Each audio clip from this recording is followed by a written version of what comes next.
Friends and family എന്ന cinema ദിലീപിനെ വെച്ച് ചെയ്യാൻ തയ്യാറായ നിർമ്മാതാവ് ലിസ്റ്റിൻ സ്റ്റീഫനെ അംഗീകരിക്കണമെന്ന് സംവിധായകൻ ശാന്തിവിള ദിനേശ് ഭാരത് ലൈവിന് നൽകിയ അഭിമുഖത്തിലാണ് പ്രതികരണം. ഫ്രണ്ട്സ് ആൻഡ് ഫാമിലി ഞാനാണ് കൊണ്ടുവന്നതെങ്കിൽ എനിക്ക് വിജയിപ്പിക്കാനാകില്ല. എനിക്ക് നല്ല തിയേറ്ററുകൾ കിട്ടില്ല. പ്രമോഷൻ ഇതുപോലെ ചെയ്യാനാകില്ല.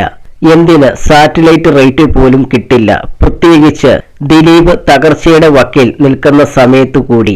ഇപ്പോൾ ലിസ്റ്റിന് ലോട്ടറി അടിച്ചു. 10 കോടിയാണ് പടം വിൽക്കാൻ വെച്ചതെങ്കിൽ 30 കോടി കിട്ടും. അയാൾ രക്ഷപ്പെട്ടു. അയാളുടെ മനസ്സുകൊണ്ടാണ് ഇങ്ങനൊരു ഭാഗ്യം ഉണ്ടായത്. പൃഥ്വിരാജാണ് ദിലീപിന്റെ ഏറ്റവും വലിയ എതിരാളി എന്നാണ് പറയുന്നത്.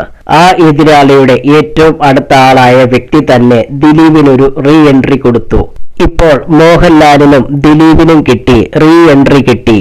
ആരൊക്കെ എന്തൊക്കെ പറഞ്ഞാലും ജനങ്ങൾക്ക് ദിലീപിനോടുള്ള ഇഷ്ടം കുറയില്ല.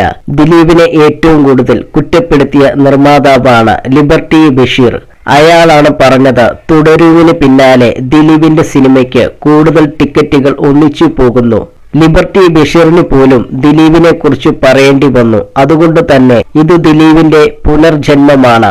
മോഹൻലാലിനെ നായകനാക്കി സത്യൻ അന്തിക്കാട് ചെയ്യാനിരിക്കുന്ന ചിത്രം കൂടി വിജയിച്ചാൽ വീണ്ടും അദ്ദേഹം 1ാം സ്ഥാനക്കാരനായി അണിയിക്കപ്പെടും. മോഹൻലാൽ പിന്നോക്കം പോയെന്ന് ചില യൂട്യൂബ് ചാനലുകൾ പറഞ്ഞിരുന്നു.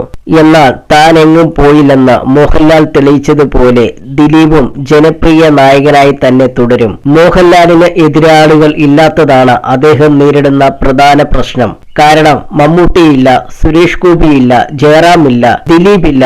ഇയാൾ ഒറ്റയ്ക്കായി.